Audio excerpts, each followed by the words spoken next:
Nomor 1 Thariqatil Malamatiyah bab 3 kita tamatkan. Mudah-mudahan dalam ini Allah meridhoi dan bisa kita setidaknya mengamalkannya gitu ya.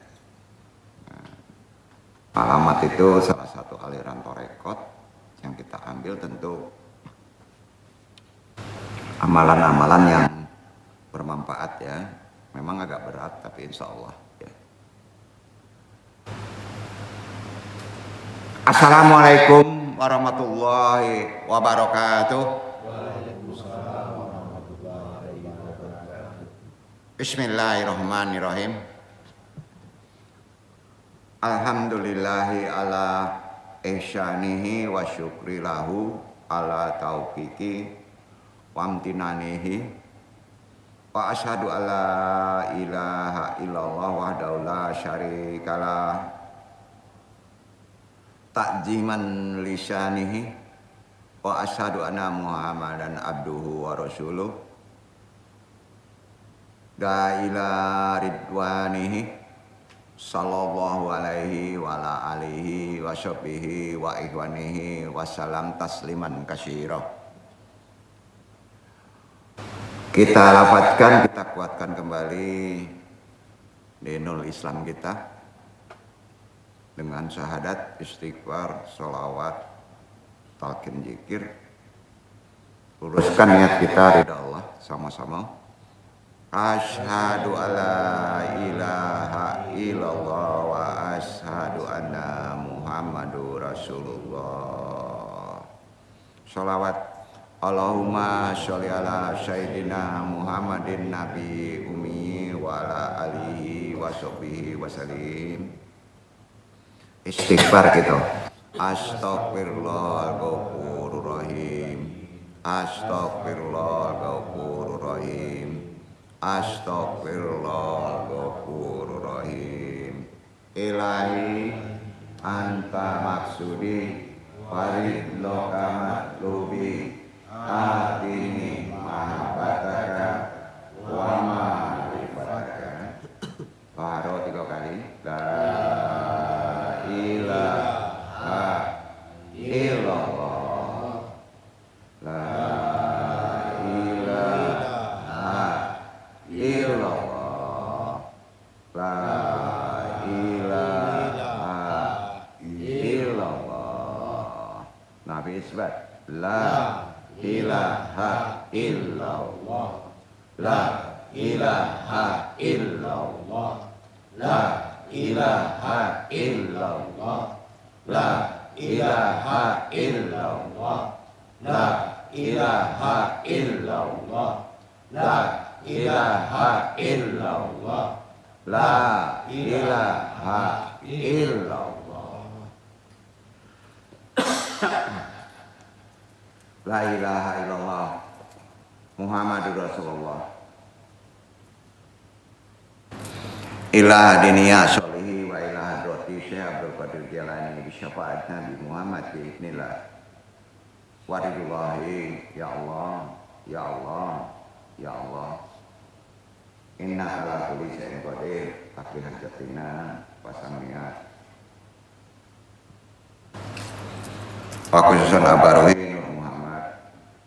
Wabil khusus Nabi Yunaka Rasulullah SAW.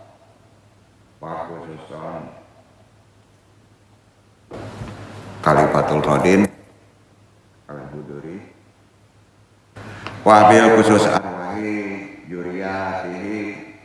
Wabil khusus arwahi muslimin mu'minin wa muslimin. Al-Fatihah. A'udzubillahi minasyaitonir rajim. Bismillahirrahmanirrahim. Alhamdulillahirabbil alamin. Ar-rahmanir rahim. Maliki yaumiddin. Iyyaka na'budu wa iyyaka nasta'in. Ihdinas siratal mustaqim. Siratal ladzina an'amta 'alaihim ghairil maghdubi 'alaihim waladdallin. Allahumma ahyina al-Islam wa amitna ala sunnah. Allahumma anta rabbi la ilaha illa anta khalaqtani wa ana abduka wa ala ahdika Fawadika nasaratu A'udzubika min syarri ma sana'tu Abu'laka binikmatika alayya wa abu'u dzambi faghfirli fa innahu la yaghfiru dzunuba illa anta. Allahumma ya qadiyal hajat, wahai Allah pemenuh segala hajat. Hajat kami banyak ya Allah, hajat dunia kami juga hajat akhirat kami. Allahumma ya kafiyal mu'minat, ya Allah mencukup segala kepentingan.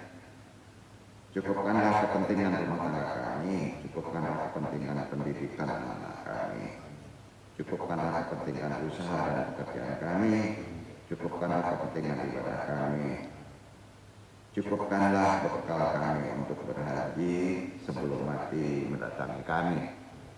Allahumma ya dafiyal baliyat, wahai Allah penolak segala bala, penepis segala bencana, jauhkan kami dari berbagai bala dan bencana, bencana natural maupun bencana moral, bencana finansial maupun bencana spiritual.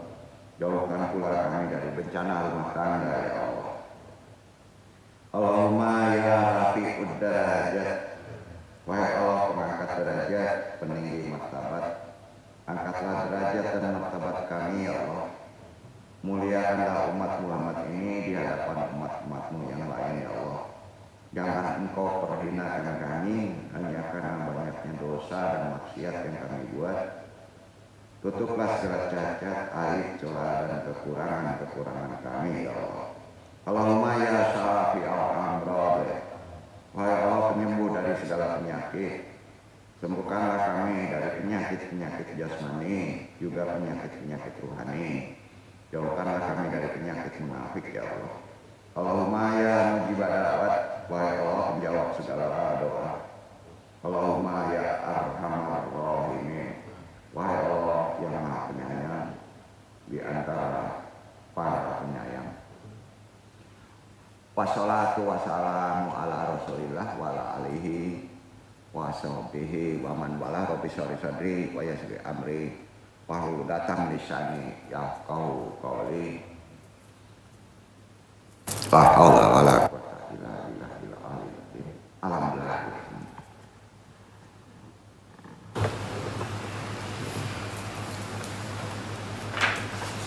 Langsung saja ke tajuk risalah. Dado nan kabatannya ya. Nah. Ama ba'do.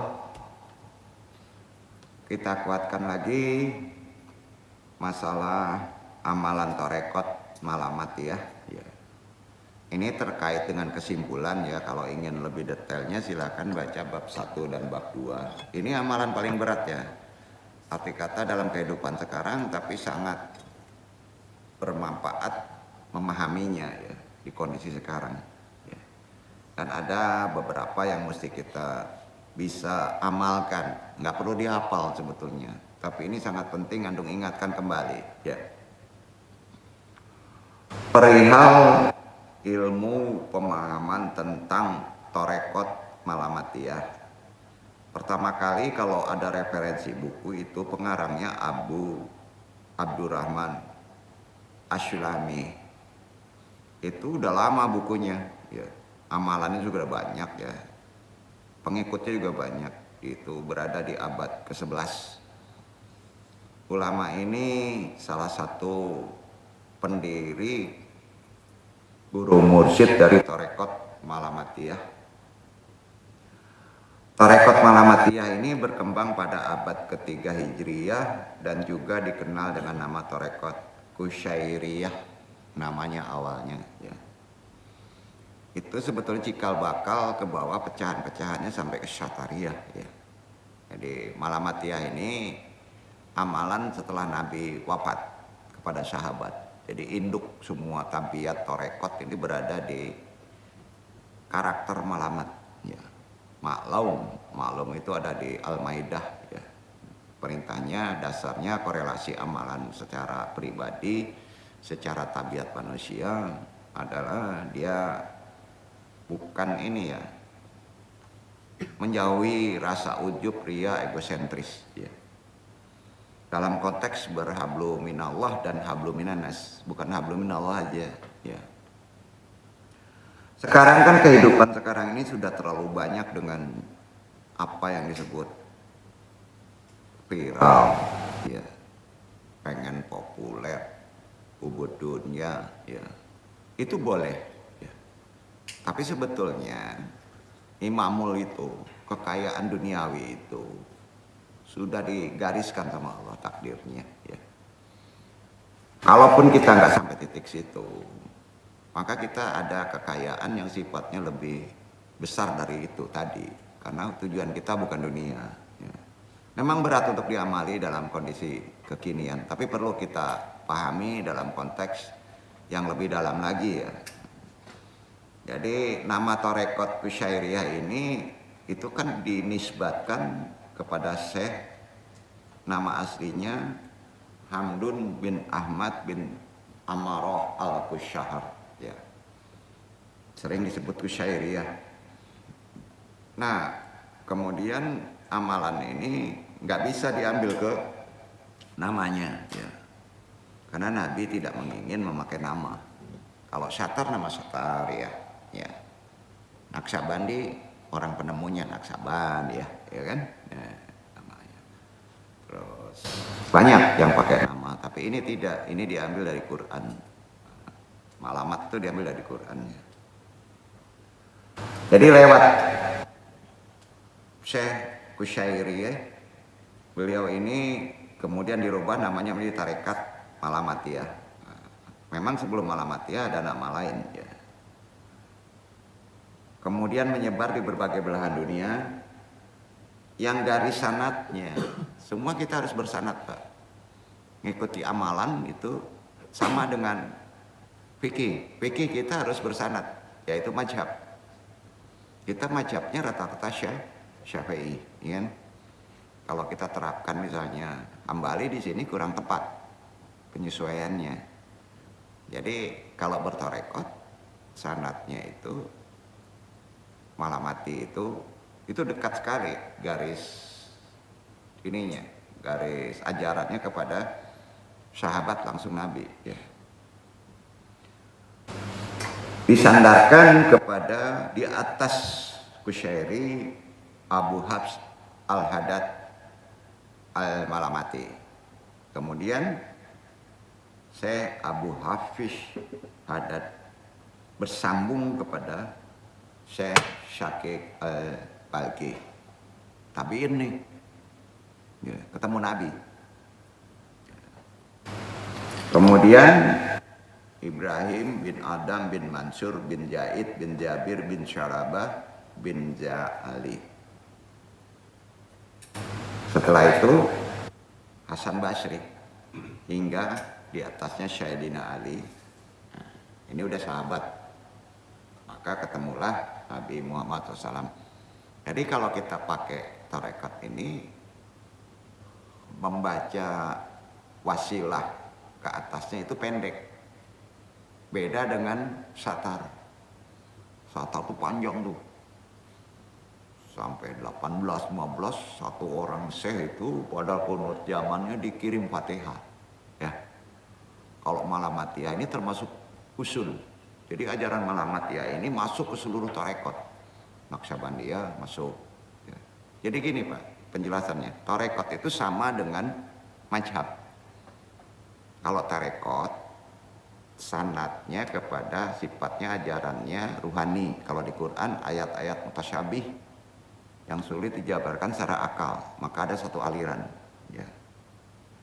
Malamat, Syatar, Qadariyah Waqt Saban, Hakaniyah, ya kan?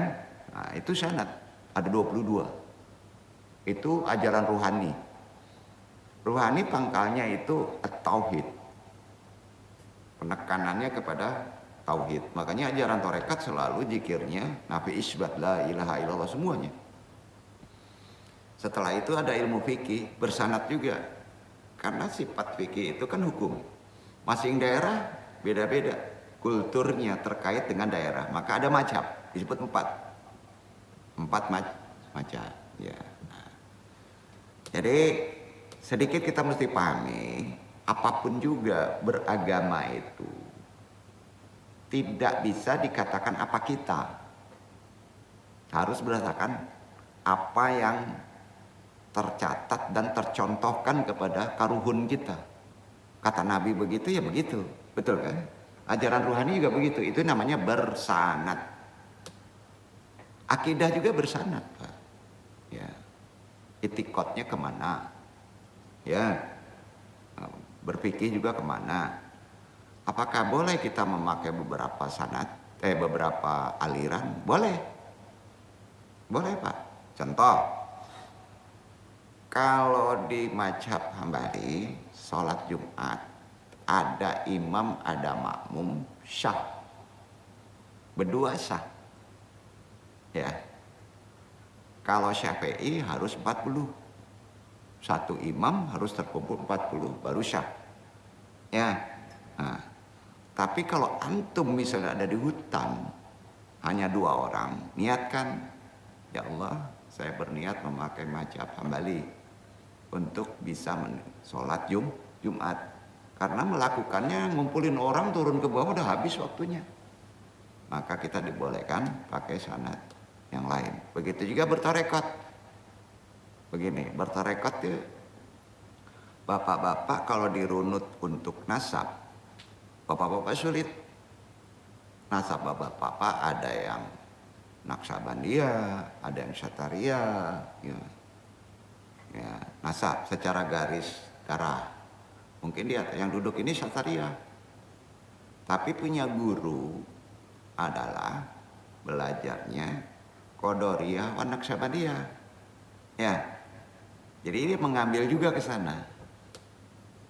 Tapi nasab yang ada di darah nggak boleh ditinggalkan.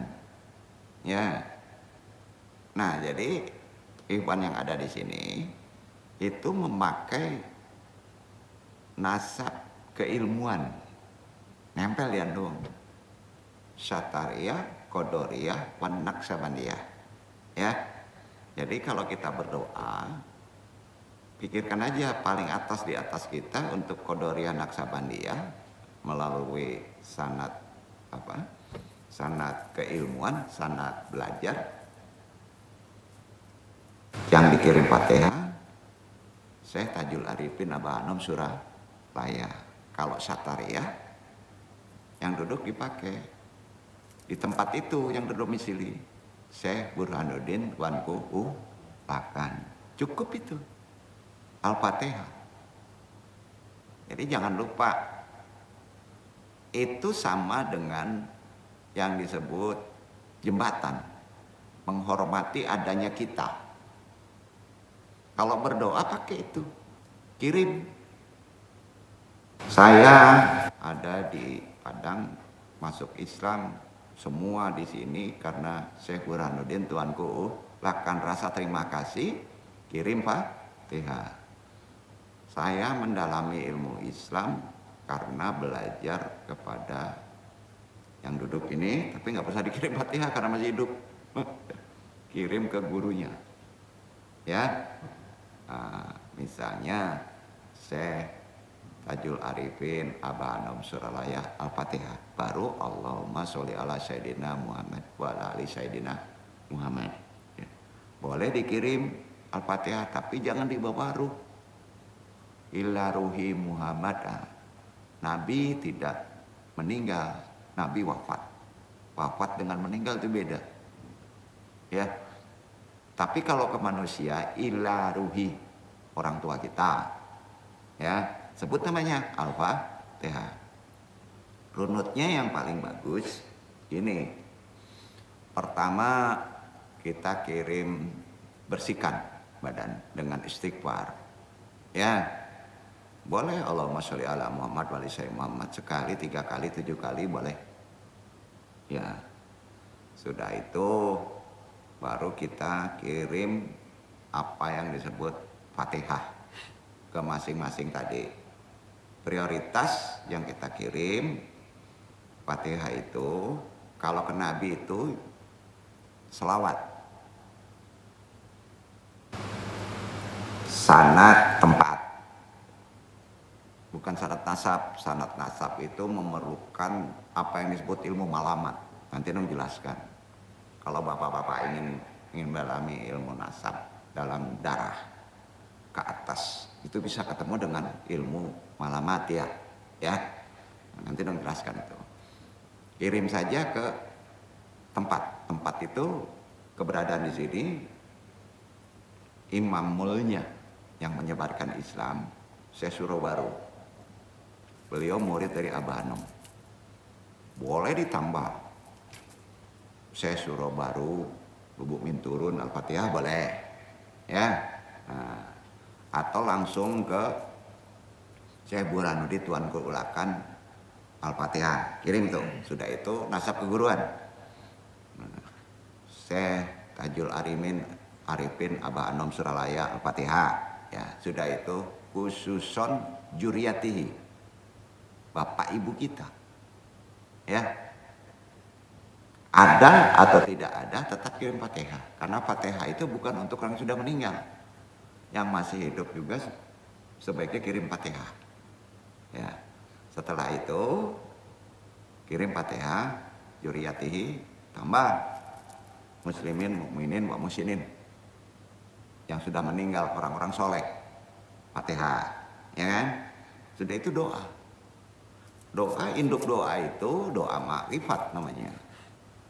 Ilahi anta maksudi warid doka matlubi atini mahabataka wa rifataka. Saya hidup hanya mencari ridhomu saja ya Allah. Itu udah masuk semua. Mendoakan amanah, mendoakan istri, mendoakan kekayaan, ya, mendoakan dari bencana, ya. Kalau mau ditambah ada namanya doa 7. Namanya doa 7. Allahu ya qadiyal hajat, rafi'ud darajat, ya arhamar rahimin tadi dibaca itu. Itu doa 7, ya. Doa 7 itu doa ruhani sama dengan waktu sholat. Robik firli warhamni warjukni wajeburni warfa'ni wa'afini wafu'ani, ya. Itu dia. Jadi di sholat itu secara hadis itu tidak diterangkan di Quran. Doa cesprengnya itu ada di 2 sujud, duduk di 2 sujud. Maka kalau kita ada sesuatu, fokusnya di situ. Robik firli warhamni warjukni wajeburni warfa'ni wa'afini wa'fu'ani, itu lengkap semuanya. Kalau di syariat, di sekeharian itu 5 kali sunnah hukumnya, ya.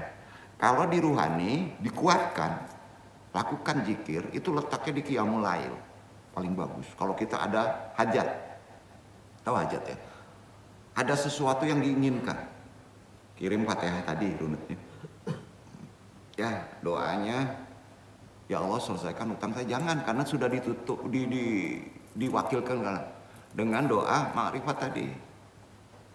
Ilahi anta maksudi wadid lokamat tubi atini mahabataka wa rifataka.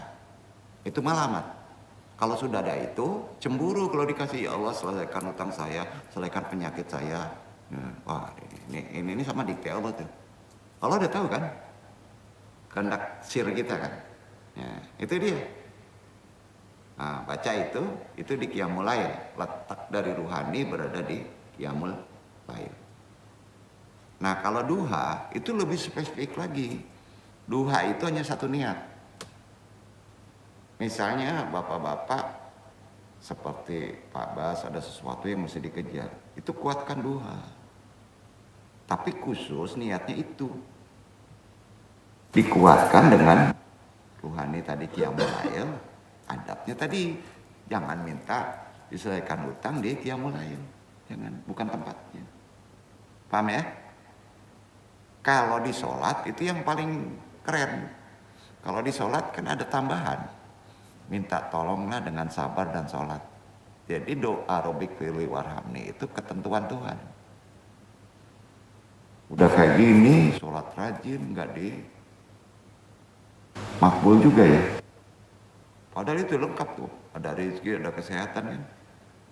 Kenapa? Karena itu diikat oleh ketetapan takdir pada robik firli, ya. Tapi kalau yang sifatnya person, duha. Kalau sifatnya ruhani, qiyamul lail, itu terletak pada ajaran tarekat. Pada perintah syariat yang wajib, sholat. Itu yang disebut minta tolonglah kepada sabar dan sholat. Jadi kalau sholat, jangan dipaksa, jangan mengeluh. Sabar aja. Ya, seperti Pak. Misalnya, Pak Bas, kalau memakai di ropik pilu aja sabar. Nah, jangan-jangan nggak pakai dua atau nggak pakai ini mau tergantung-gantung nih, ya. Paham ya? Nah, itu kan sering kita amalkan. Nah, jadi agak sedikit Andung sampaikan ini secara jabaran amaliyah, ya. Sekarang kita jelaskan masalah malamatiyah ya. Ya, malamatiyah itu begini. Ya. Sangatnya sudah jelas tadi, ya. Mutasil ya, mutasil itu jelas, sah. Maka tarekat ini disebut mutabaroh. Tarekat mutabaroh itu jumlahnya 22. Di dalamnya itu terisi Qadariyah, Naqsyabandiyah, Malamatiyah paling atas. Ya. Sudah itu Syamaniyah ya. Semua termasuk di dalamnya Ahmadiyah, Muhammadiyah. Ya. Itu mutasil. Ajaran tarekat itu ada yang disebut zikir la ilaha illallah semuanya. Termasuk ajaran Ahmadiyah. Ya. Muhammadan juga tarekat, ya. Tapi tata letaknya ditekankan pada kuruj, tahu kuruj? Ibadah kuruj itu berdakwah, keliling-keliling, ya. Itu baik, semuanya baik. Kita ambil yang baik-baik, ya.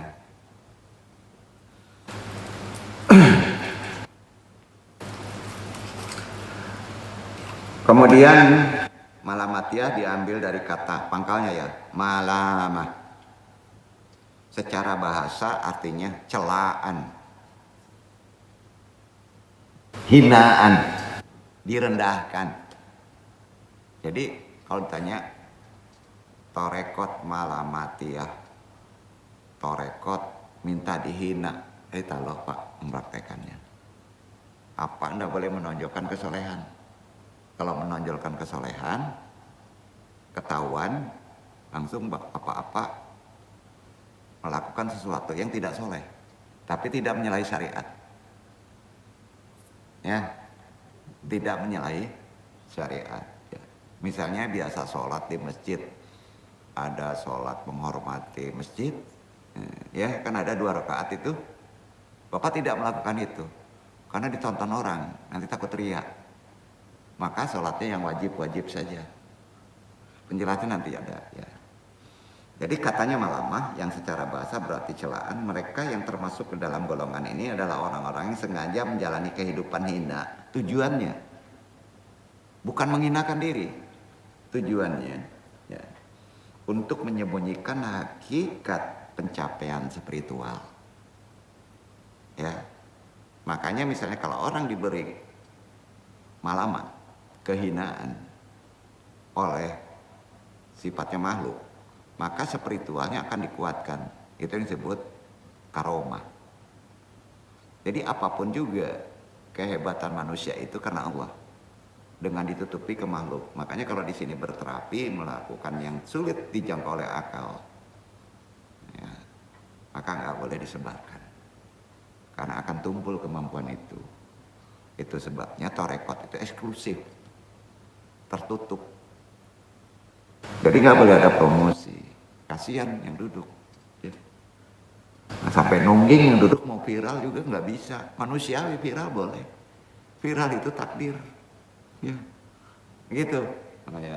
Nah, ini penting untuk disampaikannya, karena tujuannya menyembunyikan pencapaian spiritual dalam kasana keilmuan tasawuf. Ajaran malamatiyah itu disandarkan jelas ya. Hamdun al-Kashaf, seorang sufi abad ketiga Hijriah atau 9 Masehi, berasal dari Naishapur Khurasan, nama kotanya. Menurut Al-Kashar, praktek malamatiyah ini tradisi untuk menurunkan derajat manusia. Derajat kita diturunkan, egosentris ditiadakan. Derajatnya diturunkan guna masuk derajat ilahiyah. Ya. Nah, sehingga tidak menjadi makhluk yang seperti iblis, sombong. Nah, itu dia. Ya. Dengan menjalankan malamatiyah, maka kita sebagai manusia di kehidupan sekarang juga penting menjadi sadar bahwa yang berhak untuk sombong, yang berhak untuk mulia, yang paling besar hanya Allah. Bukan makhluk, ya, bukan ilmu, bukan uang. Kalau kita masih menganggap segala sesuatu diselesaikan dengan obat, maka obat itu menjadi Tuhan, maka Tuhan tidak akan menolong. Walaupun secara fisik sembuh. Itu itikad, itu akidah. Allah Maha Cemburu, tidak mau diduakan dengan apapun juga. Jadi pikiran kita yang itu mesti dibereskan dalam kehidupan sekarang. Ya, bereskan itu. Arti kata menuhankan satu esa itu bukan pengertiannya Tuhan banyak dalam secara zaman jahiliyah atau patung, bukan ke situ, Pak. Uang bisa dijahiliyahkan oleh kita. Kolega, bisa kan? Jabatan, titel. Iya kan? Takutnya istidraj. Tahu istidraj? Orang yang mengejar ikhtiar menuhankan uang, maka dia dikayakan. Karena Tuhannya uang. Tapi itu istidraj. Sekali dapat murka Allah, ya, neraka Allah, maka nggak ampun itu. Nggak ampun, banyak contoh. Populer, identitas, pangkat, habis kalau udah dijatuhkan sekali. Israel gimana, bro? Ya? 13 tahun menjolimi orang. Kaya terus kan? Sekali jatuh istri, ya. 13 tahun hanya 7 hari itu habis dia. Ya, betul kan? Jadi Tuhan itu sekali hukum itu bek gitu kan. Kalau orang Minang nyebutnya cupak tuh menggantang sekali sapu. Nah, hati-hati Pak. Jadi kehidupan sekarang tolong kuatkan lagi itikad. Tuhan yang bisa menyelesaikan semuanya. Pasti Allah. Karena itu fokus pada peperangan melawan ego, Islam ngajarin tuh. Ya. Kalau di puasa itu sebenarnya inti hakikatnya adalah memerangi hawa nafsu kan. Egosentris kan, bukan menahan lapar minum. Itu simbol. Orang makrifat itu, orang yang mengerti ilmu spiritual, ya. Surga itu simbol, bro. Simbol itu. Hakikatnya ridho Allah. Antum ingin ke surga itu ingin ridho. Simbolnya dengan surga. Kalau kita berpikir surga ada malaikat, ada kekayaan, benar. Berarti berpikir secara manusiawi, secara hawa nafsu. Tapi kita kan manusia sejatinya adalah rohani. Maka pikiran kita pengen surgamu ya Allah adalah ridhomu. Saya tidak sanggup untuk nerakamu ya Allah. Karena kamu murka, jadi neraka itu murkamu. Betul ya? Bereskan itu. Ya. Itu itikad. Akidah kita begitu. Ya. Ini banyak yang kurang paham ke situ.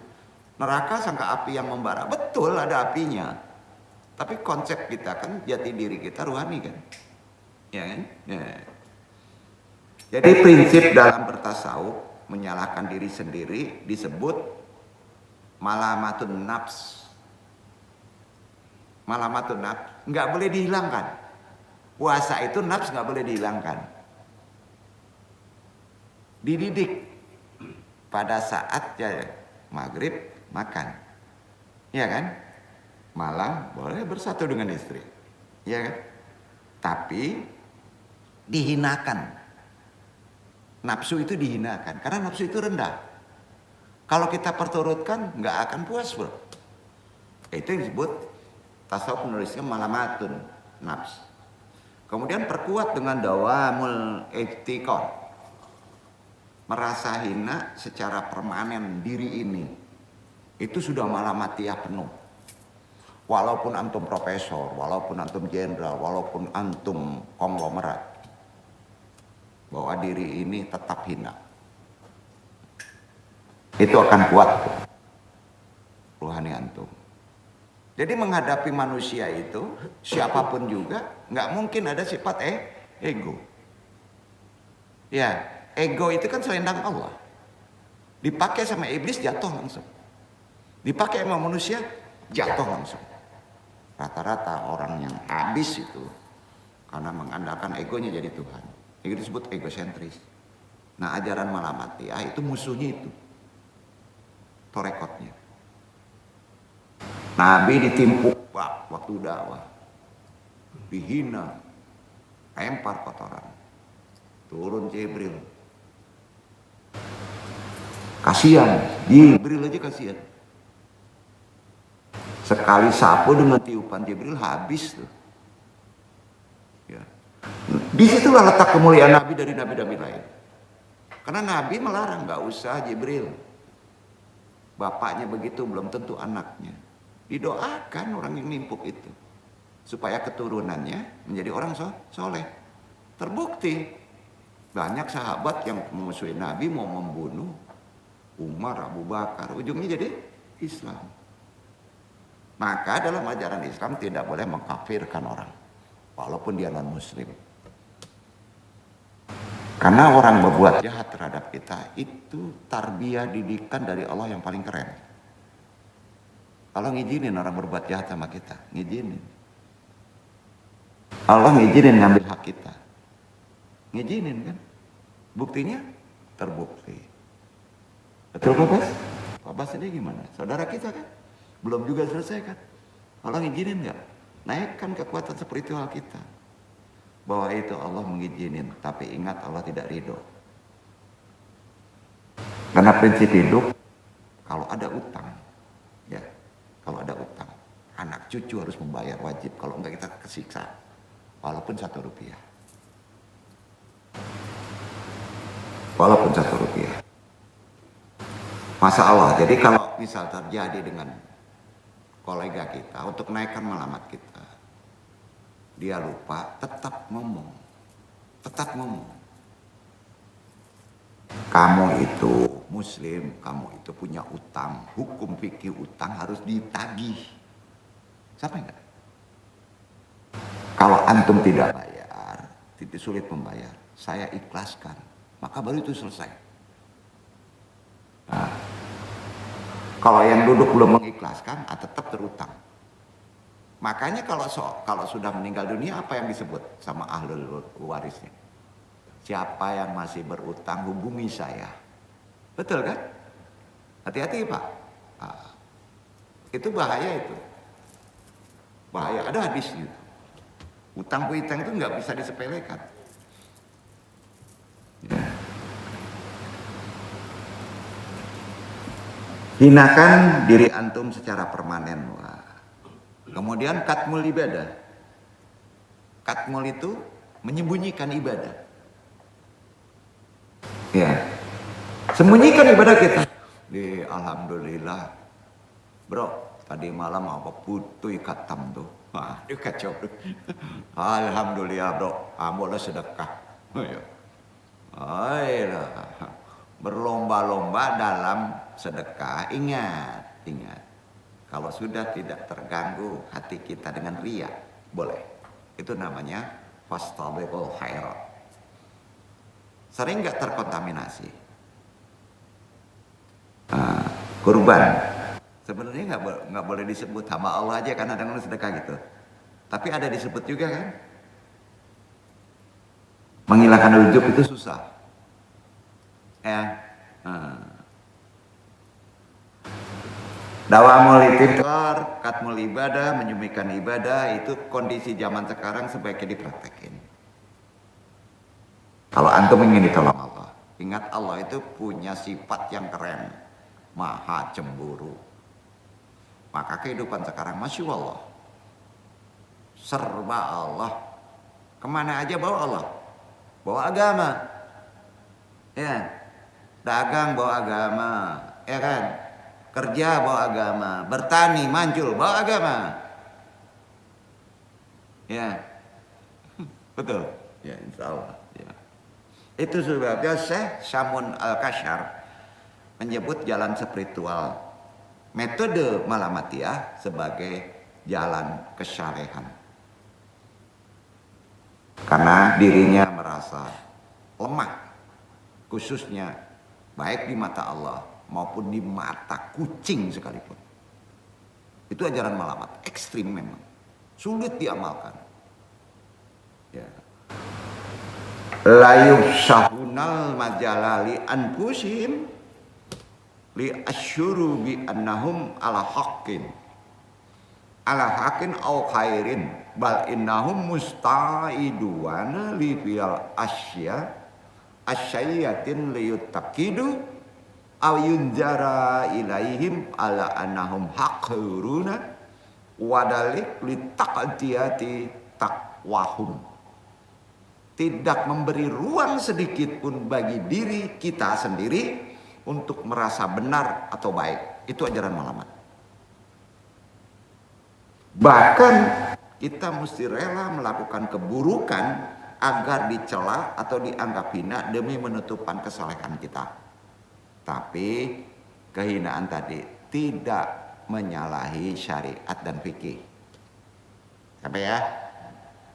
Sampai-sampai orang Malamatiyah sampai sekarang tidak pernah sholat sunat qobliyah. Tidak. Duha, tidak. Karena takut dianggap soleh oleh makhluk. Nah, itu dia. Berat ya amalannya ya. Wah, enak nih ngajinya, kita nggak perlu sholat sunat kan itu ya. Ya. Yang wajib-wajib aja jarang ke masjid. Sebab kalau berjamaah isya, subuh, zuhur takut kelihatan orang nanti disebut ujub. Gitu kan itu ya. Ya. Jadi tidak boleh sepenuhnya bertarekat itu secara apa kata pribadi, harus ada kontrol mursyid. Ya. Ajaran kita di Indonesia awal Islam itu terpengaruh dengan Malamatiyah. Satar kuat sekali. Karena itu ajaran Islam itu atribut keislamannya masuk di Indonesia itu hilang. Kalau antum mengikuti ajaran asli Islam di Mekah, maka sampai Jazirah Timur itu bersorban, Pak. Berjilbab, cadar. Masuk ke mari Malamatiyahnya tinggi. Kulturnya karena banyak orang sebelum Islam masuk itu Buddha, ya, kejawen, betul kan? Maka ulama-ulama dulu seperti wali-wali dulu, orang-orang dulu, itu nggak pakai umbul-umbul yang segede-gede gajah gini, seperti orang sekarang, belangkon, ya. Sholat aja itu pakai baju tradisi Jawa asli, gamelan dijadikan ibadah, wayang kulit, menutupi kesalahan aslinya. Paham ya? Maka dia jadi wali. Ya. Jangan terlalu eksklusif, Pak, zaman sekarang. Bapak pergi ke Arab, pakai pakaian gamis, jenggot panjangin, susah di Gundara Bapak. Langsung susah tuh. Pasti dicurigai ya. Pas bawa tas dilihatin, tas sangkanya fisabilillah bom. Kan itu. Enggak kelihatan eksklusifnya. Masuk Indonesia pakai gampang Islam. Karena memakai ilmu Malamatiyah. Ya. Ibarat orang Minang masuk ke kandang rimau jadi rimau, ya. Tapi tidak dibawa ke asliannya. Dalam konteks kepribadian, karena untuk menutupi keriaannya supaya kita bisa berhablu minan nas. Allah senang dengan ajaran itu, tapi tetap hati-hati cara mengamalkannya, karena akan mengakibatkan mainan-mainan bisikan untuk ria itu tinggi di situ, ya. Dan jangan sampai dijadikan alasan.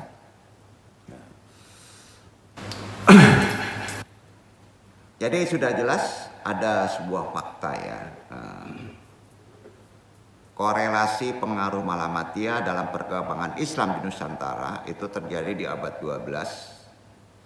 Para pendatang dari suku Timur Tengah banyak yang berniaga berdakwah di Nusantara dari Pasai sampai Cirebon, Carbonan, ya, sampai ke Kudus, sampai ke Tiku, gitu.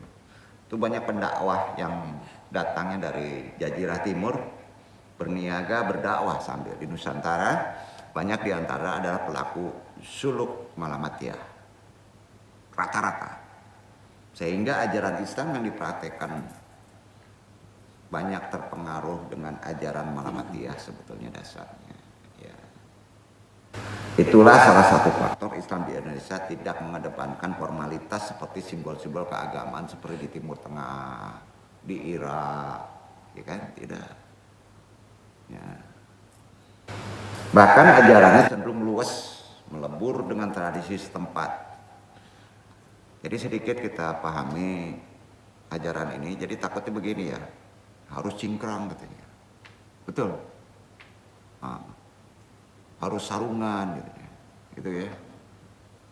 Pas lo rapat pakai sarung juga jadi bingung bro ya. Harus panjang jenggot. Nah, sama Tuhan nggak dikasih jenggot, dipaksa juga jenggotan. Udah kasih cadar, bingung jadinya, lucu ya kan. Kalau ketimuran harus diitemin ya, dikasih calak pula itemin dia. Aduh kacau deh. Jadi nggak begitu. Justru itu ada timbul keriaan nggak? Ada kalau dipasang itu. Hati-hati Pak, hati-hati. Itu tumpul kekuatan rohani kita. Ya. Jadi dalam tarekat disebut juhad, itu malah mati ya. Orangnya, ajarannya juhud, hidup sederhana, bukan miskin. Bukan. Uang banyak, tapi hidupnya sederhana. Banyak. Maka kan langgeng tuh.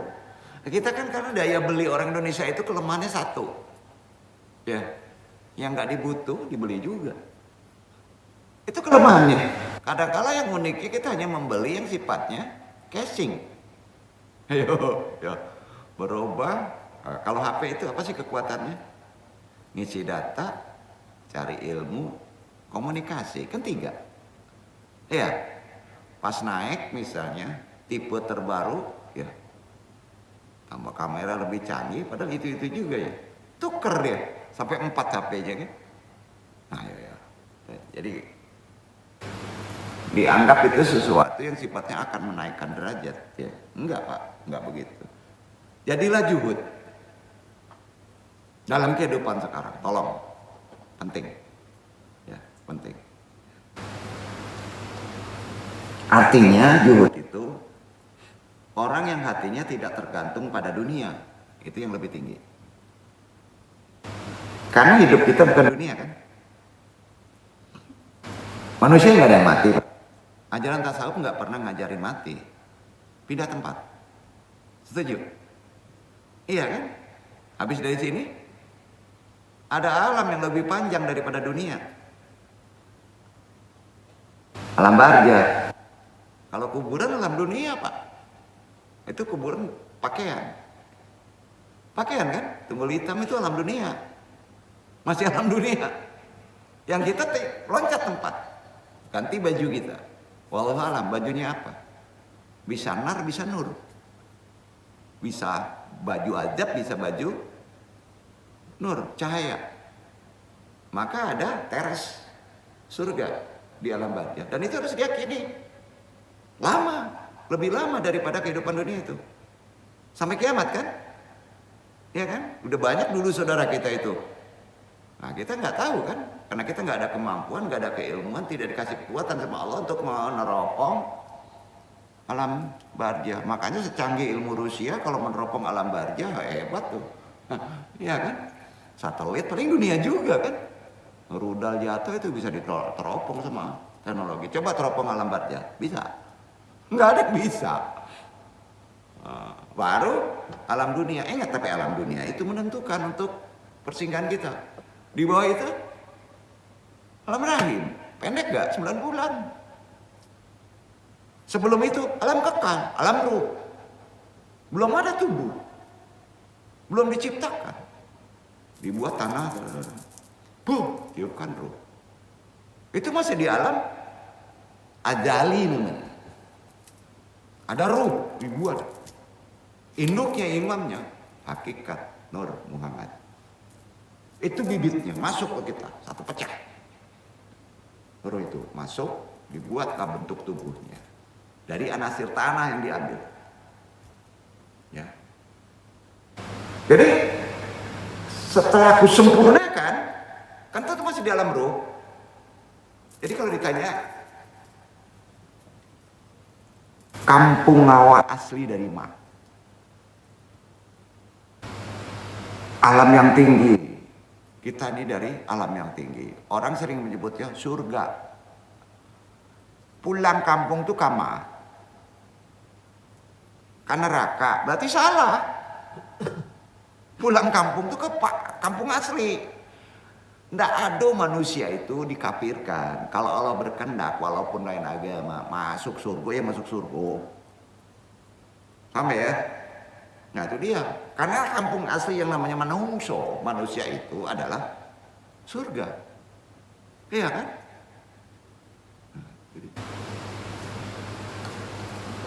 Juhudlah dalam kehidupan sekarang. Jadi ini contoh yang kita lihat dari kehidupan Nabi ya. Ada sebuah hadis sahih diriwayatkan bahwa ketika Islam telah berkembang luas dan kaum muslimin telah memperoleh kemakmuran di bawah Rasulullah langsung, sahabat Umar bin Khattab radhiyallahu anhu berkunjung ke rumah Rasulullah SAW. Ketika Umar telah masuk ke dalamnya, dia tertegun, kaget.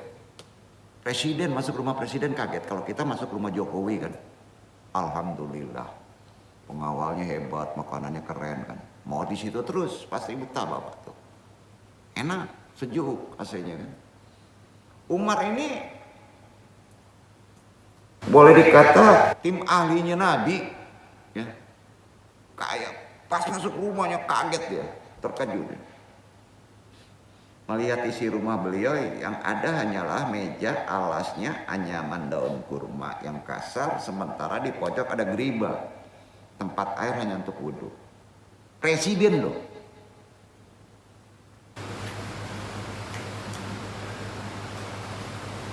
Rasulullah biasa pakai girba itu untuk berwudu. Akhirnya air mata Umar pun menangis, berlinang. Seketika itu Rasul bertanya, ma'ala diyubki kaya sadiki. Gerangan apa yang membuatmu menangis wahai sahabatku? Sadiki itu sahabat. Umar menjawab, kaifa la abki ya Rasulullah. Hadda huwal wadul wahidu alladhi wajadtuhu bi baitika. La ada watin wala malin ma'anaka tamliku mafati wasyarki wal karbi. Bagaimana aku tidak menangis wahai Rasulullah? Hanya seperti ini keadaan yang aku dapati di rumah Tuhan.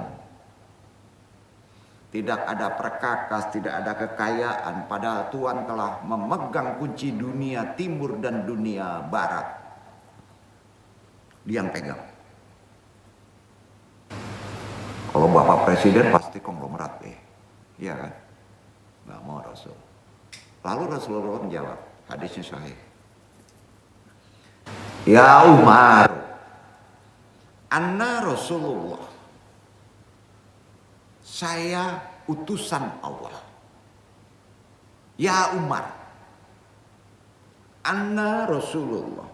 Lastu bi umbiraturir raumi. Walakastral farisi innamahum yuridunal dunya wa ana ahtamu bil baiti. Wahai Umar, aku ini Rasulullah. Aku bukan seorang kaisar Romawi dan juga bukan Kirsa Persia. Iran tuh Persia tuh, bukan. Mereka hanya mengejar duniawi semuanya. Sementara aku mengutamakan ukhrawi. Hebat nggak jawabannya? Nggak dipikirin. Ketiadaan itu menjadi kesenangan. Berat teman-teman. Itu malah mati ya. Habis hari kita untuk ketakutan hanya dunia hidup sementara. Betul nggak? Habis kita. Nggak tahu ke depan itu apakah besok hidup atau enggak. Nggak tahu kita kan. Pendek. Timbul kecemasan. Anak apa yang dicemasin? Dia punya garis takdir sendiri kok. Kadang-kala kita bingung sampai nggak bisa tidur mikirin anak. Sampai sekarang kok aman-aman aja anak ya. Bisa nikah ya. Waktu juga yang nentuin, betul gak? Tuhan juga yang nolong, ya. Kadang-kadang gak masuk akal. Ah, itu ngingetin. Jangan terlalu cemas dengan kehidupan amanah kita. Karena Allah pasti nolong. Pasti Allah itu yang pasti terbaik nolong itu Allah. Bukan ikhtiar usaha kita. Bukan. Urusan itikad. Urusan akidah kita. Itu malamatiyah ajarannya. Jadi malamatiyah itu lebih karakter berpikir secara normal. Itu sesadar-sadar yang berpikir. Iya kan? Menggampangkan kita. Belum juga saya jomblo terus seperti Iwan begini. Jangan-jangan perempuan dijadikan Tuhan nih, kacau nih, diikhtiari terus. Bukan begitu Pak, beresin. Pola berpikir kita juga, ya. Yang terbaik nih mesti ditahan dulu nih, jangan dulu nikah nih sampai umur 50 umpamanya. Waduh, kacau nih. Ah, jadi ingat. Rezeki antum belum penuh berarti antum panjang umurnya. Jadi orang jomblo itu panjang umur karena rezekinya belum habis. Sampai mati itu kalau rezekinya sudah habis. Umumnya orang mati itu udah selesai anaknya nikah semuanya ya. Udah punya mobil, udah punya rumah. Ya. Yang muda-muda kan banyak mati kayak gitu tuh. Ya. Terlalu kaya jangan, Bro. Kalau udah semua ditumpahin sama Allah tuh, dicabutnya apa tuh? Mati itu bukan urusan tanggal. Urusan pembelian rezeki. Habis rezeki antum dikasih Allah maka habis kontrak. Gini. Napas rezeki. Pagi-pagi dikasih napas masih ada rezeki kita. Alhamdulillah. Jangan dibuang mubazir. Contoh, kalau antum sakitnya pemarah pagi-pagi udah dimarahin bini berantem tuh. Ada seharus sekali keluar napas 20 kali. Tekor nggak? Ya udah, habis itu napas tuh. Udah cepat mati lah. Jadi mati gak ada ukuran waktu. Paham ya? Nah itu dia. Jadi hati-hati di rezeki kita. Ingat kalau rezeki itu terlalu banyak diambil berarti antum sudah menghabiskan jatah umur antum. Hak orang. Percaya? Antum korupsi. Kadang-kadang tekornya gede tuh. Jatah orang diambil. Orang disejahterakan, kejelekan kita tidak ambil. Termasuk umurnya. Ya. Kalau orang itu ada yang menangis, apalagi anak yatim, misalnya tanah diembat, ya, tempat taknya diambil, maka Allah memperpendek paling ditakutkan apa? Terancam dengan hukuman mati. Naudzubillah min dzalik. Tolong hati-hati. Jangan makan hak orang. Walaupun itu bukan orang miskin. Sampai makan suap, makan hak. Karena kaitannya secara ajaran malamatiyah terkait dengan umur. Nah, jadi gimana nih ngaji umur? Enggak, ini antum jelaskan. Ya, benar kan? Yang menolong antum dengan penyakit resiko tinggi itu apa sih? Karena antum rezekinya bersih. Penyakit apapun juga hilang. Kanker, hantu belau nggak ada tuh. Ya. Makanya orang kalau diuji, jangan lupa sedekah. Semampu kita. Kenapa? Kenapa demikian? Karena itu penyakitnya dikeluarin. Simbolnya gitu. Ya. Simbol ruku apa? Ruku. Memuliakan Allah. Sujud. Mengagungkan Allah. Jadi kalau antum ruku, nggak baca, yang disunahkan nggak masalah.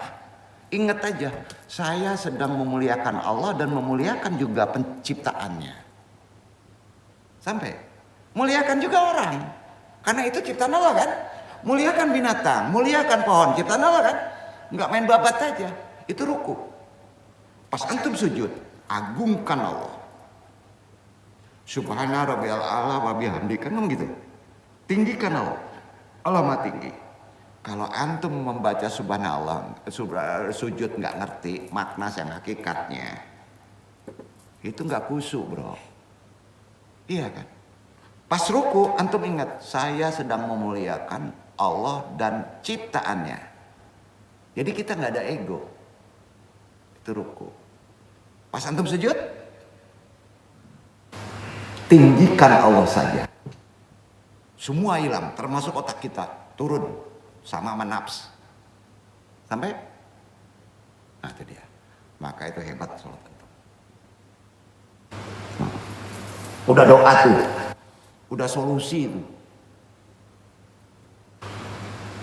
Umat pun sampai kaget waktu masuk ke Nabi, begitu malamatnya, begitu Nabi menghinakannya. Padahal dia penguasa timur dan barat. Hadisnya saya itu.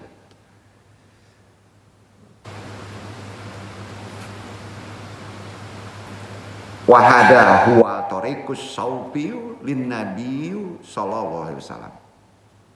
Itu yang disebut jalan malapatiah seorang sufi dari Rasulullah SAW. Boleh kita contoh idola, contoh. Maka antum akan dikaya-kayakan Allah. Insyaallah. Sudah maklum bahwasanya Allah mengajarkan hambanya bahasa lisan. Bisa ngomong. Dikasih sama Allah.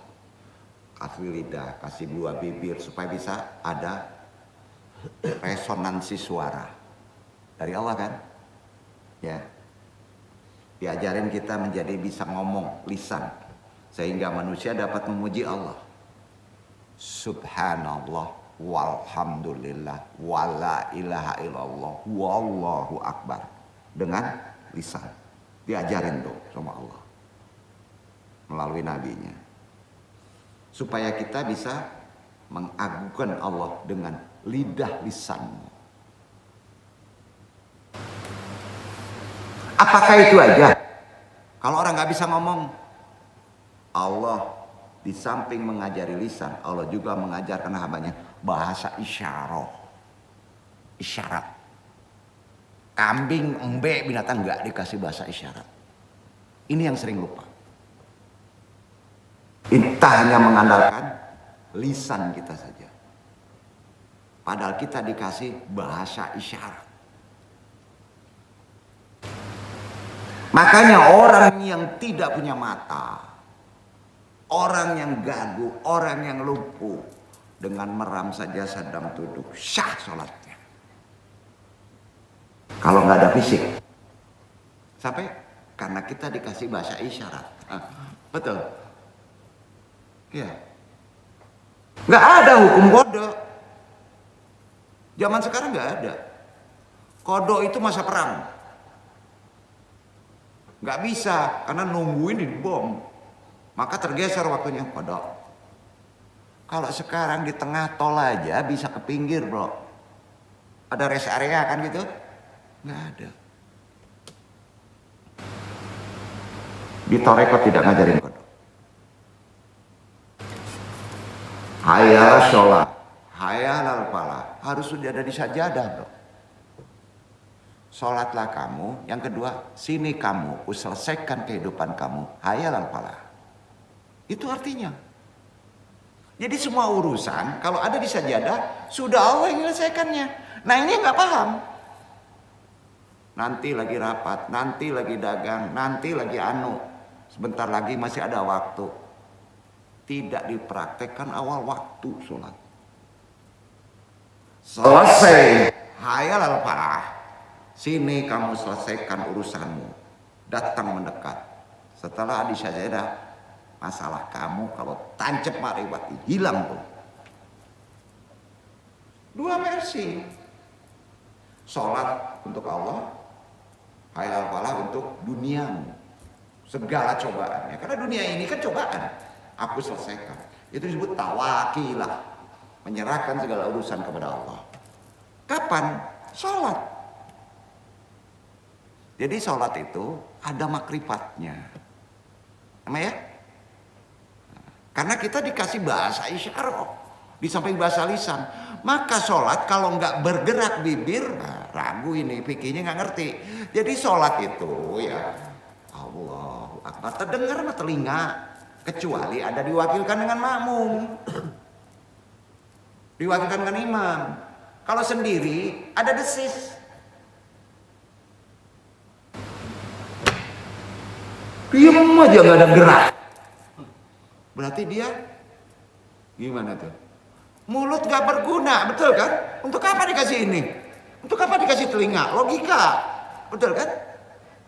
Doa suruh mulut, lisan, betul kan? Ini punya siapa? Punya Allah. Dari sini supaya kedengeran telinga kita. Allahumma ya qadiyal hajat, ya Allah, hajat saya banyak. Nggak ada orang kan di depannya? Ada ciptaan Allah nggak? Ada. Telingamu sampaikan, kakimu sampaikan untuk bisa berjalan, tanganmu sampaikan untuk bisa ngambil. Jadi harus ada terucapkan. Aduh. Malu ikut tali orang pakai malamat. Itu enggak malu namanya, itu salah. Amin. Lafazkan, tapi jangan teriak. Nggak kedengeran rahasianya kan? Iya kan? Jadi sholat itu berdesis. Karena ada lisan. Coba perhatiin sholat kita yang banyak. Ya kan? Waktu kita sholat sendiri. Orang ulama dulu tuh berdesis. Jadi karena kita diberi Tuhan itu bahasa lisan. Oh nggak ada lisan, dikasih isyarat, baru pakai isyarat. Isyarat sehingga seorang yang bisu tetap bisa memuliakan Allah. Walaupun lidahnya nggak ada. Benar kan? Sehingga seorang yang bisu, buta bisa memuliakan Allah. Bisa mengagungkan Allah dengan isyaratnya. Maka kalau salah indrawi kamu itu nggak ada air, tayamum, nggak bisa diri, tidur, betul, nggak bisa tidur, nggak bisa berdiri, nggak bisa apa-apa, isyarat, sah sholatnya. Hadisnya ada, jadi nggak ada alasan. Hukum Tuhan ditinggalkan nggak ada alasan. Di antaranya ruku dan sujud. Hakikatnya ruku itu simbol untuk bisa memuliakan Allah. Sujud itu simbol untuk bisa mengagungkan Allah. Sepakat? Ya. Antum begini aja itu udah memuliakan orang lain tuh. Korea, Jepang, memuliakan presiden, memuliakan tamu, memuliakan lain, gimana caranya? Ruku. Boleh nggak kita ruku sama orang lain? Boleh. Yang nggak boleh sujud. Duduk. Yang nggak boleh sujud. Ada sekarang kerajaan itu sampai nyoksor sujud. Nah itu udah salah kaprah itu. Berarti kan raja dijadikan Tuhan. Sujud itu hak Tuhan, sangat dekat Allah di situ. Karena itu keagungan.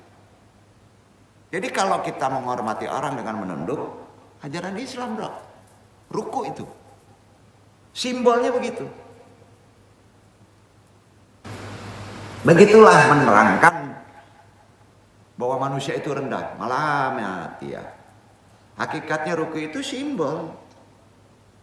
Hakikat surga itu simbol dari ridha Allah. Hakikat neraka itu simbol dari murka Allah.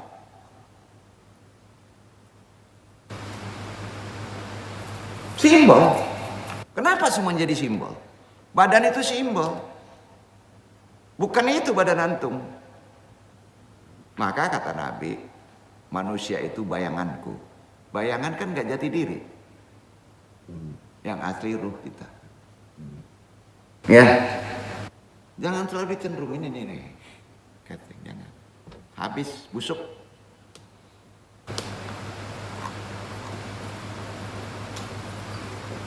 Jadi ruku dan sujud isyarat atau simbol seorang hamba memuliakan mengagungkannya Allah. Zat yang maha mulia menyatakan bahwa Allah adalah zat yang wajib disembah. Selain itu dikarenakan manusia juga makhluk Allah yang diliputi arah. Perhatikan nih, kita diliputi arah. Hidup kita itu diliputi arah. Ya. Ruhani arahnya mana? Atas. Fisik arahnya Ka'bah. Sampai? Maka kalau kita ada urusan-urusan duniawi secara ajaran malamat, torekot, satar, kodor, Allah menciptakan arah, hidup diliputi arah. Rezeki kita minta kepada yang diarahkan. Gimana?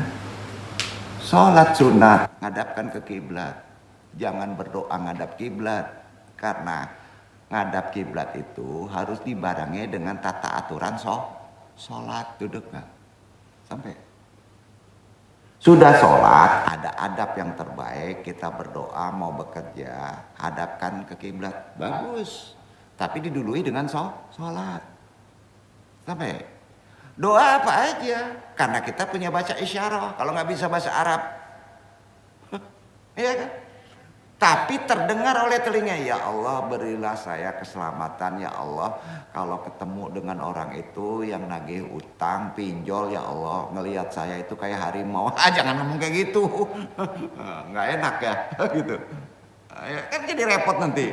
Itu biasanya cespleng tuh. Kalau ada aturannya. Jadi hal-hal yang malamatia itu sehari-hari kita mesti pahami dengan benar ya.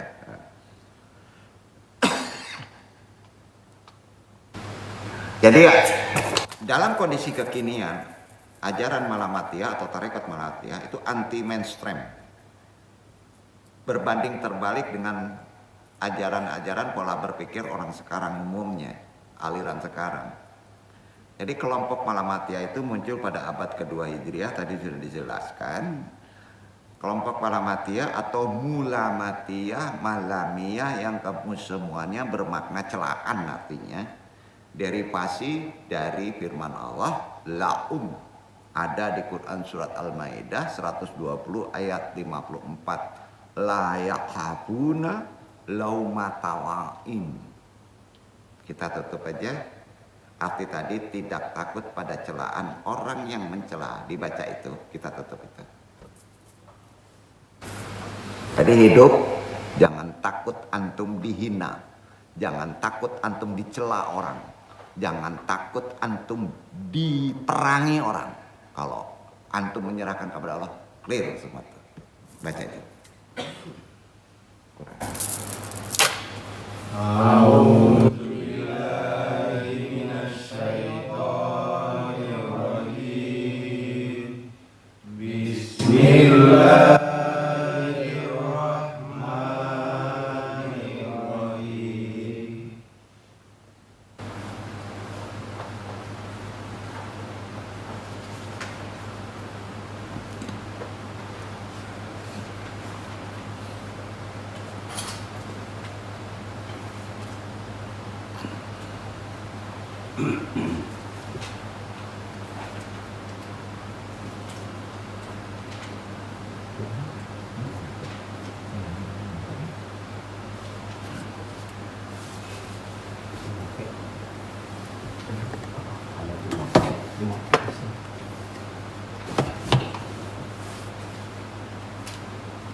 Ya ayyuhallazina amanu may yartadda minkum an dinihi fasawfa ya'tillahu biqaumin yuhibbuhum wa yuhibbunah azillatin 'alal mu'minina izzatin 'alal kafirin yujahiduna fi sabilillahi wa la yakhafuna laumata laim zalika fadlullahi yu'tihi man yasha wallahu wasi'un alim.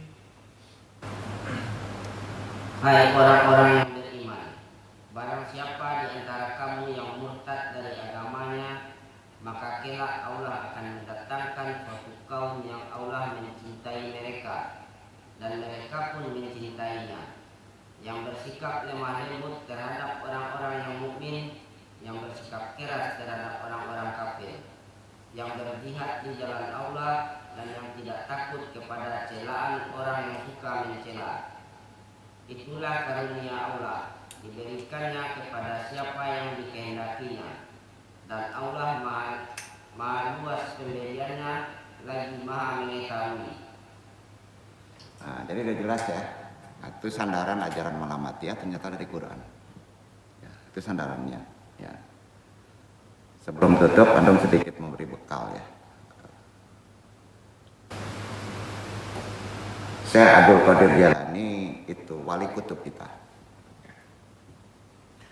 Beliau menurunkan murid-muridnya, banyak yang menjadi mursyid, menyebar ke seluruh antara dunia. Beliau nasabnya dapat dari dua nasab, Hasan dan Husain. Jadi kuat sekali ke Rasulullah.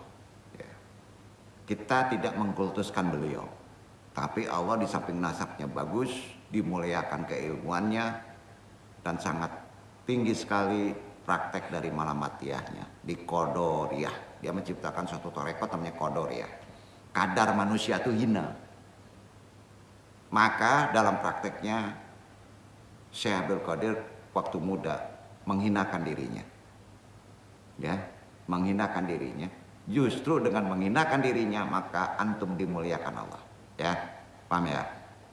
Jadi pada suatu tempat ada murid salah satu Syekh Abdul Qadir mengikuti Malamatiyah. Beliau tidak melakukan sholat sunat, anti boleh dikata tidak qobliyah dan ba'diyah termasuk duha. Karena begitu tinggi makomatnya, takut terlihat, takut ria kesolehannya. Yang dia lakukan hanya wajib saja. Tapi prinsip dia, kalau semua orang tidak sholat lagi duha, maka aku sendiri yang akan sholat duha. Itu prinsipnya. Malamatiyah begitu. Jadi arti kata, kalau semua orang tidak berdoa lagi meminta hujan, kalau kaceklik misalnya, maka aku sendiri yang akan meminta hujan. Begitu tuh orang Malamatiyah, prinsipnya. Jadi sering mewakilkan orang banyak tanpa diketahui. Memang berat. Dan semua potensi itu ada di kita. Sebetulnya ya. Maka kalau kita punya cita-cita, niatnya apa Pak? Jangan pengen surga. Pengen jadi wali Allah. Derajatnya di bawah Nabi. Udah, wali Allah itu nggak perlu dakwah. Kalau dakwah malamat antum, takut dihina. Ya, jadi seolah-olah keren kan. Oh jago deh. Disembunyi-sembunyi. Silakan jadi apa aja. Bahkan orang Malamatiyah itu nggak kelihatan, maka disebut wali matsur. Jangan heran kalau orang dulu kayak orang gila. Jangan-jangan dia wali Allah. Maka hargai semua orang. Sampai ya? Nggak sampai. Ya. Berat bro, berat. Tapi perlu disampaikan. Jadi ini dari riwayat ya. Dia melakukan sholat sunat. Berkumpulnya nih murid Syekh Abdul Qadir Jailani. Tempatnya di orang mabok. Sakau. Di Sakau. Itu ada di Persia. Yang kena lagi rame di Teheran. Itu Persia tuh. Sufi di situ banyak. Malamatiyah di situ banyak.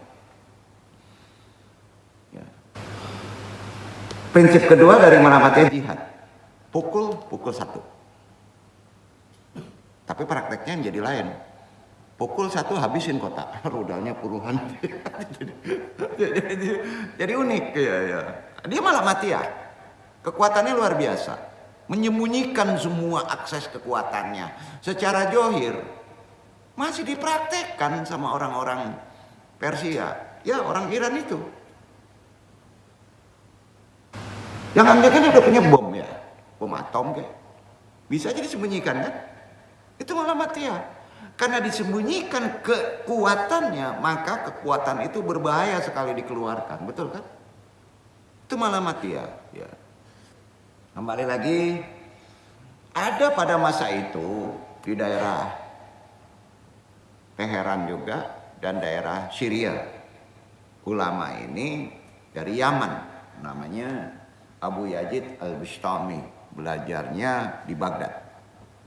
Seorang Syekh Sufi besar, Tapi kekuatan dia bukan ke tasawuf, pada fikih, ya, sama ahlul hadis. Ya.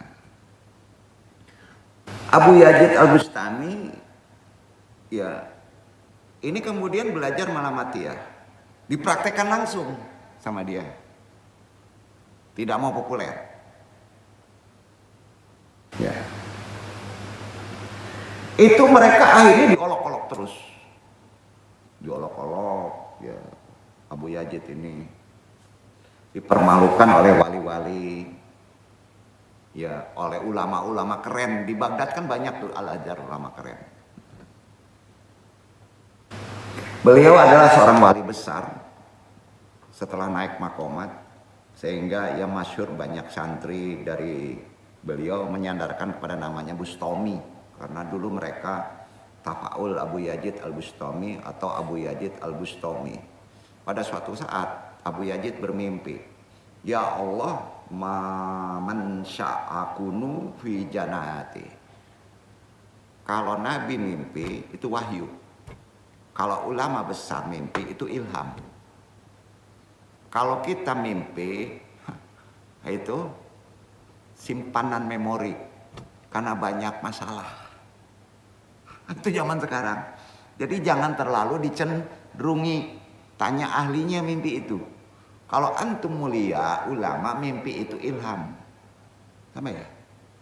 Tapi kalau umum, mimpi itu bisa mainan setan. Duduk. Kita sendiri yang tahu itu. Ya. Abu Yazid Al-Bustami, seorang yang mempraktekkan Malamatiyah, selalu merendahkan diri, bermimpi. Mimpinya gini, ya Allah, saya nanti di surga bersama siapa? Ya Allah, man sya'akunu fi janati. Unik mimpinya. Nanti di surga bersama siapa? Karena yakinnya Abu Yazid dengan mimpi tadi, karena keulamaannya. Ya. Dia wali papan atas pada masa itu. Lalu Abu Yazid Bustami dijawab oleh Rabb dengan mimpi lagi. Lahikun mahada saksi. Dalam mimpi itu. Nanti sama orang itu katanya. Ternyata yang ditunjuk, ya, dalam mimpi tadi, yang kumpul jadi pemabok tadi. Mabok berat. Pemabok itu. Nah, di warung pemabok tadi. Itu Abu Yazid bingung, gak percaya. Masa saya di surga nanti bersama pemabuk? Berarti yang mabuk tadi di surga, harusnya di neraka, kan gitu. Analoginya gitu. Karena gak mungkin seorang wali yang kelak menemani dirinya di surga dekat dengan para pemabuk. Sakau. Kemudian dia berbalik badan dan mengira bahwa mimpi tadi itu bukan dari Allah, tapi dari setan. Ini nggak diperhatikan.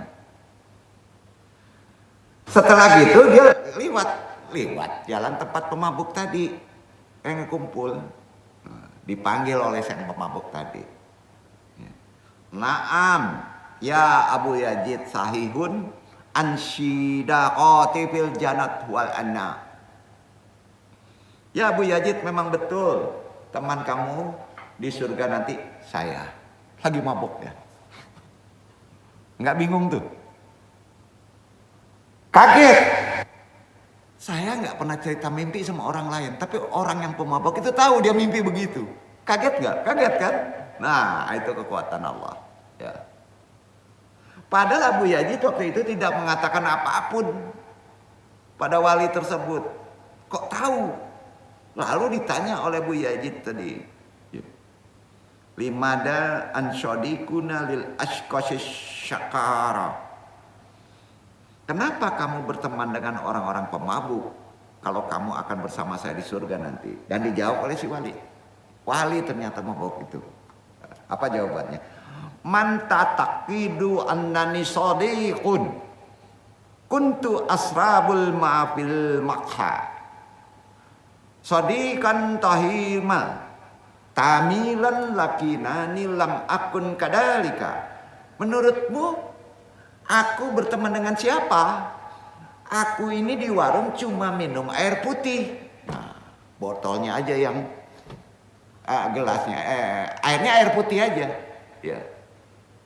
Temanku yang mabok, tapi aku tidak. Jawab wali yang matsur tadi. Ini semua di warung mabok ini tugasku untuk mentobatkannya dengan cara begini. Paham nggak? Jadi seolah-olah mabok. Tugasku untuk mentobatkan orang itu. Sudah setengah aku selesaikan. Sekarang berada di masjid sana. Dulu nongkrongnya di warung ini. Kata wali tadi. Ya. Karena kesabaranku berdakwah. Menemani mereka. Tapi aku hanya minum air putih. Silakan coba kepada Abu Yazid. Ternyata betul air putih. Ya. Bayangin dakwahnya kayak gitu. Zaman sekarang ada nggak? Baru masuk aja ke tempat dugem udah heboh tuh ulama ya. Begitu wali matsur. Dan ini kejadiannya riwayatnya sahih, benar. Sekarang yang separuhnya adalah tugasmu Abu Yazid. Kesel si wali itu karena dituduh pemabuk. Kesel manusiawi kan. Separuhnya tugasmu. Abu Yazid beling satan kebingungan tuh. Bingung, buset. Aku suruh nobatin orang yang pemabuk ini. Baru datang aja jangan-jangan kok digetok nih ya kan gitu. Kaget dia. Ini yang paling berat. 40 hari minta waktu dia berdoa sama Allah. Abu Yazid ini. Karena ditantang tadi. Yang supi yang di kedai itu pergi. Ditinggalin aja. Karena itu sudah tugasmu sekarang. Ya, intinya kan. Nah supi tadi itu marah karena disebut pemabuk. Nah akhirnya berani benar setelah berdoa. Ngomong lagi sama wali supi itu. Diperlihatkan kewaliannya Abu Yazid. Bukan dia aja. Dan dia berdoa kembali. Allahumma in kunta waliyan laka faman najaro illa wajhi falyahtib. Ya Allah, kalau memang saya benar-benar walimu, orang yang melihat wajahku harus tobat. Duduk. Itu doa. Nah, doa ini Endung ijazahkan. Untuk menasihati orang. Istrimu, anakmu, temanku. Allahumma in kunta waliyan laka faman najaro illa wajhi falyastib. Ya Allah, kalau memang saya benar-benar walimu, orang yang melihat wajahku harus tobat. Paham? Kita ini wali Allah, disebut khalifatullah, laki-laki. Doa ini hanya bisa kepada kaum laki-laki. Sampai? Tapi syaratnya tadi, kalau dipanggil Allah ya datanglah. Sholat tuh ya, kuatkan. Itu yang praktek Malamatiyah. Ada prakteknya. Enggak perlu kamu ngomong pas ngelihat aja, langsung aja orang itu seneng aja sama kita.